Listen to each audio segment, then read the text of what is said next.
প্রথম দফার নির্বাচনকে কেন্দ্র করে দেশের বিভিন্ন জায়গায় বিক্ষিপ্ত সংঘর্ষ, গোলাগুলি ও ককটেল বিস্ফোরণের ঘটনা ঘটেছে। আহত হচ্ছেন অনেকে। মুন্সিগঞ্জের গজারিয়া হামলার ঘটনা ঘটেছে।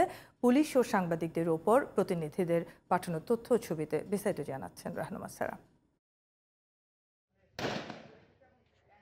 মুন্সিগঞ্জের গজারিয়ায় ভোটকেন্দ্র দখল করতে না দেয়ায় পুলিশের উপর হামলা করেছে আনারস প্রতীকের চেয়ারম্যান প্রার্থীর সমর্থকরা।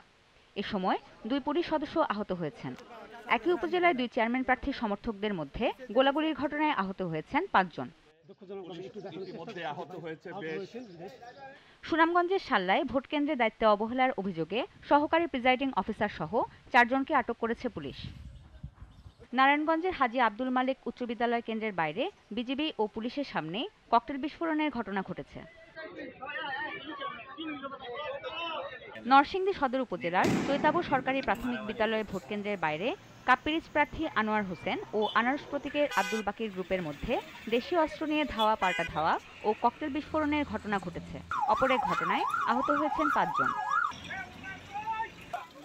বগুড়ার গাবতলীতে একটি কেন্দ্র থেকে ব্যালট পেপার বাইরে দেওয়ার অভিযোগে প্রিজাইডিং অফিসার ও আনারস প্রতীকের প্রার্থীর এজেন্টকে আটক করা হয়েছে। এদিকে নাডুয়ামালা কেন্দ্রের বাইরে 2 ব্যক্তিকে ছুরিকাঘাত করেছে দুর্বৃত্তরা।